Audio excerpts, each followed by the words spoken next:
जय श्री राम मित्रों।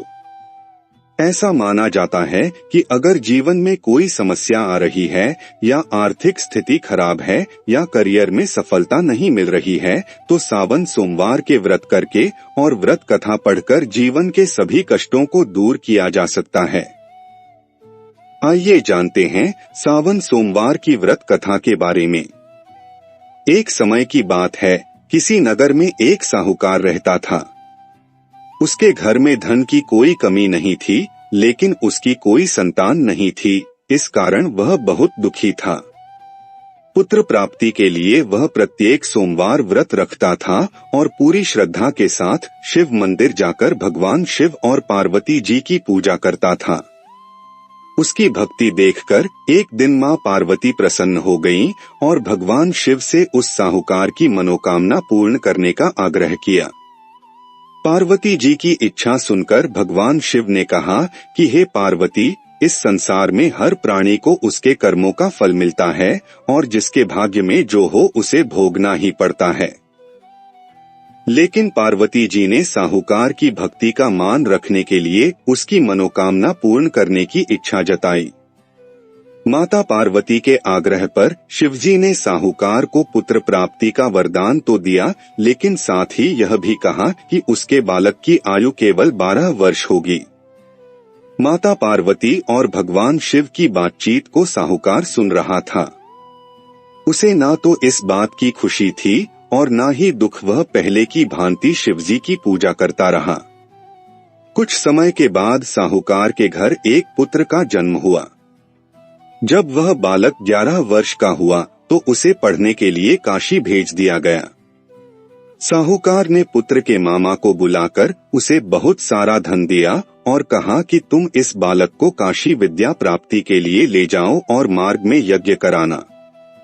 जहाँ भी यज्ञ कराओ वहाँ ब्राह्मणों को भोजन कराते और दक्षिणा देते हुए जाना।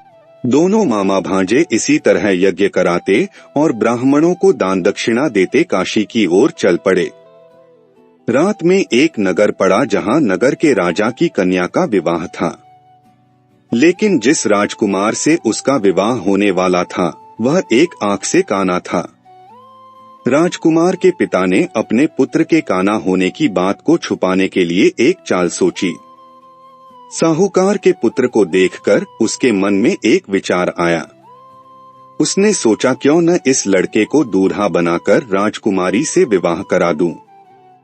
विवाह के बाद इसको धन देकर विदा कर दूंगा और राजकुमारी को अपने नगर ले जाऊंगा।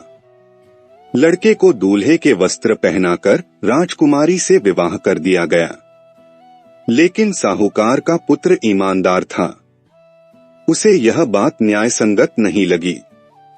उसने अवसर पाकर राजकुमारी की चुन्नी के पल्ले पर लिखा कि तुम्हारा विवाह तो मेरे साथ हुआ है, लेकिन जिस राजकुमार के संग तुम्हें भेजा जाएगा वह एक आंख से काना है।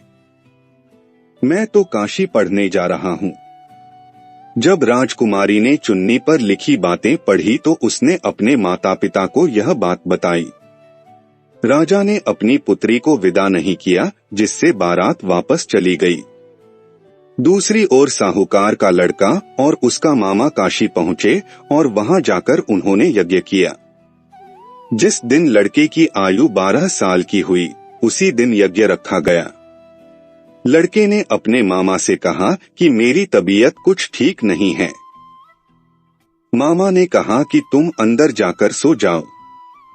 शिवजी के वरदानुसार कुछ ही देर में उस बालक के प्राण निकल गए। मृत भांजे को देख उसके मामा ने विलाप शुरू किया। संयोगवश उसी समय शिवजी और माता पार्वती उधर से जा रहे थे। पार्वती ने भगवान से कहा, स्वामी, मुझे इसके रोने के स्वर सहन नहीं हो रहा। आप इस व्यक्ति के कष्ट को अवश्य दूर करें। जब शिवजी मृत बालक के समीप गए तो वह बोले कि यह उसी साहूकार का पुत्र है जिसे मैंने 12 वर्ष की आयु का वरदान दिया। अब इसकी आयु पूरी हो चुकी है।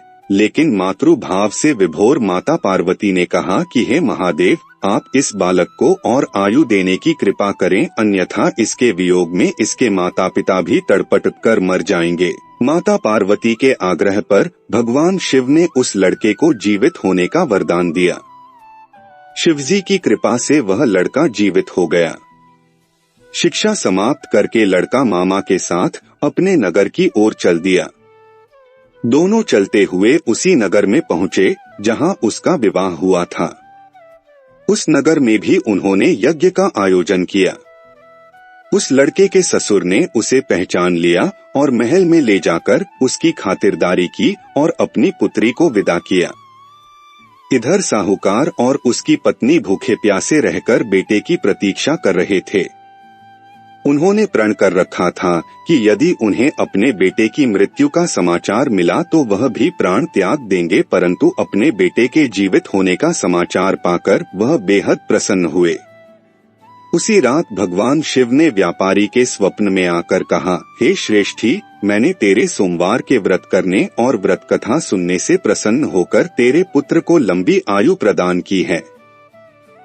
इसी प्रकार जो कोई सोमवार व्रत करता है या कथा सुनता और पढ़ता है, उसके सभी दुख दूर होते हैं और समस्त मनोकामनाएं पूर्ण होती हैं।